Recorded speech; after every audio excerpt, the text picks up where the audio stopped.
Senhor Presidente da Assembleia, Sr. Presidente do Governo Regional, Sr. Vice-Presidente, Srs. Secretários, Senhoras e Senhores Deputados. Na minha última intervenção política de fundo nesta Casa, alertei para o facto de 27% dos cidadãos da Madeira correrem sérios riscos de pobreza. 27%, minhas senhoras e meus senhores. Estes dados revelam que o modelo de desenvolvimento da Madeira não é suficientemente inclusivo, que o crescimento económico não contribuiu para retirar pessoas da pobreza, que há falhas óbvias na distribuição da riqueza. As percentagens tendem a esconder as histórias individuais. Por isso, eu não posso deixar de lembrar que estes dados não são meros gráficos em folhas de Excel. Não são meras estatísticas. Traduzem milhares de dramas individuais e familiares e é com cada um desses dramas que nos devemos preocupar. Traduzem falhas na distribuição da riqueza que não são aceitáveis numa sociedade moderna em pleno século XXI. Seria à maioria destes dramas individuais, destas dificuldades por que passam com cidadãos nossos, e seria também às falhas na distribuição da riqueza que este orçamento deveria dar resposta, apostando em medidas claras de combate à pobreza, mas também ao crescimento económico. Lembremos-nos sempre de que para diminuir a pobreza não basta o assistencialismo. É fundamental fazer crescer a economia, possibilitando uma maior criação de emprego, fomentando um ecossistema económico que permita às empresas crescer, pagar melhores salários, apostar na formação e, em muitos casos, na requalificação dos seus trabalhadores. Mas, para combater a pobreza que se instala e ameaça transformar-se numa bomba relógio social, com consequências imprevisíveis, entre as quais a emergência de fenómenos populistas, como aqueles que vêm de longe e que vemos crescer no Brasil e na Venezuela, em França e na Andaluzia, na Hungria e nos Estados Unidos. É também fundamental oferecer cuidados de saúde dignos aos cidadãos, permitindo-lhes melhor qualidade de vida. É fundamental que a educação e o sistema educativo não se quede prisioneiro de agendas partidárias. É fundamental que o ordenamento do território respeite, por um lado, a criação de riqueza, respeitando, por outro, aquelas que são as nossas mais-valias em termos turísticos e paisagísticos. Combater a pobreza é uma responsabilidade de cada um de nós, aqui presentes, e neste orçamento, infelizmente, não assume a centralidade que deveria assumir. Será, no entanto, garanto-vos, a prioridade do CDS naquilo que resta deste mandato e enquanto for líder deste partido. Será, no entanto, garanto-vos, um compromisso que o assumo porque não sentiria bem comigo se não o fizesse. Se não procurasse que os meios que tenho ao meu alcance, muito diferentes daqueles de quem governa, contribuir para que os números da pobreza e para que o risco de pobreza diminuam fortemente. Será a prioridade absoluta do CDS contribuir para uma sociedade onde a distribuição da riqueza seja mais equilibrada, onde existam mais oportunidades, onde o crescimento beneficie os cidadãos. Combater a pobreza que se instala na região. É esse o compromisso do CDS que, mais uma vez, assumo perante vós. Senhor Presidente, senhoras e senhores deputados, o CDS defende que a política deve ser um instrumento ao serviço dos cidadãos. Deve ser útil. Há quem prefira prometer para os próximos 4 anos aquilo que não foi capaz de fazer num mandato inteiro.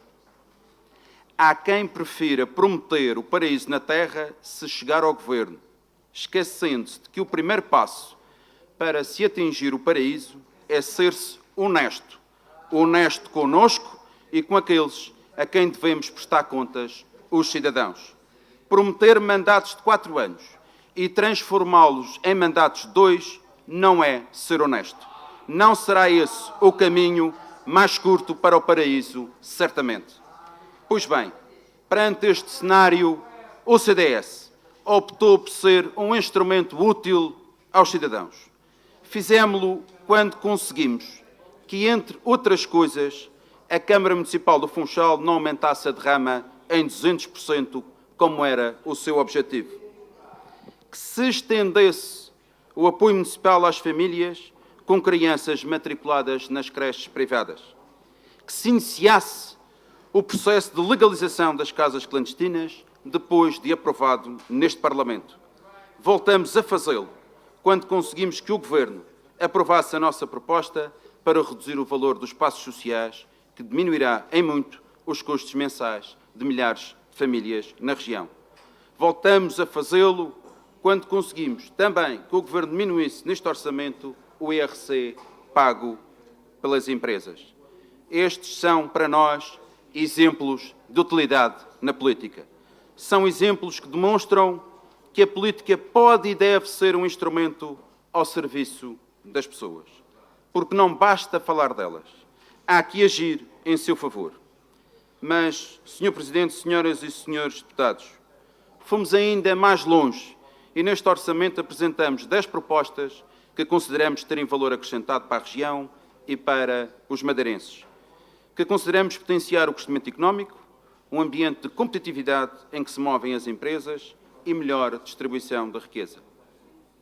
Que consideramos potenciar a qualidade do Serviço Regional de Saúde, a diminuição da queda demográfica nos concelhos a norte da Madeira e Porto Santo, a agricultura e a condição dos agricultores madeirenses. Sem querer ser exaustivo, vou enunciá-las de forma breve, porque vamos pugnar para que sejam aprovadas na especialidade. Porque nós não desistimos quando sabemos que temos razão. Porque nós não fazemos política um eterno bota abaixo. Porque nós negociamos e lutamos por aquilo em que acreditamos. Porque ao fazê-lo estamos a honrar o voto de cada um dos cidadãos desta terra. O CDS propôs a diminuição substancial do preço dos passos sociais em toda a região, algo que foi aceito pelo Governo e que permitirá poupanças, em alguns casos e em algumas famílias, superiores a 1.000 euros anuais. O CDS propôs a diminuição do IRC, uma diminuição, aliás, mais significativa do que aquela que o Governo aceitou. O CDS propôs que as empresas sediadas na costa norte da Madeira e Porto Santo vissem o seu IRC reduzido para 15%, com o objetivo de atrair mais investimento, criando, assim, emprego e fixando a população nestas localidades. Face à quebra significativa do número de explorações agrícolas, e permitam-me, senhores e senhores deputados, alguns números, entre 2010 e 2017, o gado bovino abatido na região caiu cerca de 200%. O gado suíno, 46%. O número de explorações agrícolas, 17%. 8% nos hortícolas e 20% no comércio de flores.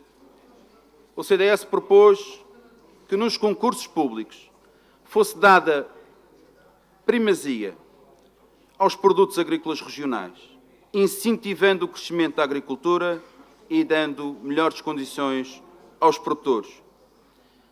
A quinta proposta visa valorizar o papel do cuidador informal, através do pagamento até o indexante de apoio social, 428 euros mensais, a quem optar em casa por cuidar dos seus familiares.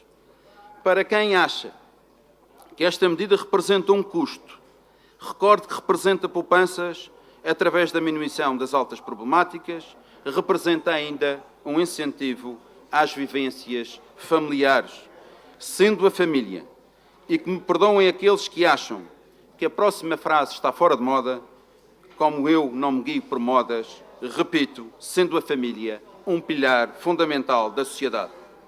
Face aos números preocupantes do abandono escolar precoce, propomos um programa de combate ao mesmo. Naquilo que diz respeito aos portos, avançamos com uma proposta para fomentar a concorrência nos portos do Caniçal, defendendo um regime de licenciamento com 2 operadores e obrigando o atual operador portuário a pagar pela utilização do porto, o que deveria já estar sujeito e ainda não está. O CDS propôs a eliminação da taxa de uso portuário à importação, a redução do preço dos combustíveis, tal como já provamos ser possível, e a redução do preço do gás, tal como já provamos ser possível. O reforço das verbas para a promoção do Destino Madeira, assim como um regime de incentivos à terceira companhia aérea na linha Funchal-Lisboa.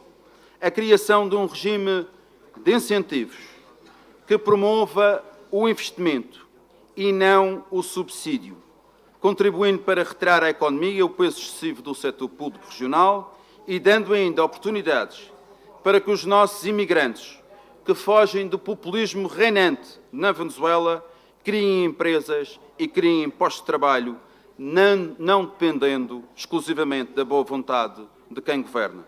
O valorizar, o internacionalizar ou o empreender 2020. Assim intitulamos as diferentes áreas do regime de incentivos. Senhor Presidente, senhoras e senhores deputados, o orçamento ora apresentado vai mais de encontro daquilo que o CDS pensa do que os anteriores. Mas ainda não é suficiente. Ainda não chega para que o aprovemos. Há um caminho a fazer. Nós não vamos desistir das nossas ideias, não vamos deixar cair as nossas propostas, não nos vamos refugiar apenas na crítica fácil. Ser oposição séria, coerente e útil dá trabalho. Minhas senhoras e meus senhores, exige que se façam contas, exige dedicação e empenho, exige que se ouça a sociedade. Mas, felizmente, nós sabemos fazer contas, nós não temos medo do trabalho e nós não fugimos das pessoas. Por isso, contem connosco na luta, porque estamos motivados, porque não nos resignamos ao sofrível, porque não fugimos ao debate nem à negociação, porque acreditamos firmemente nas nossas convicções, na nossa capacidade e nas nossas ideias, porque não nos cansamos de repetir, nós acreditamos nos madeirenses. Tenho dito.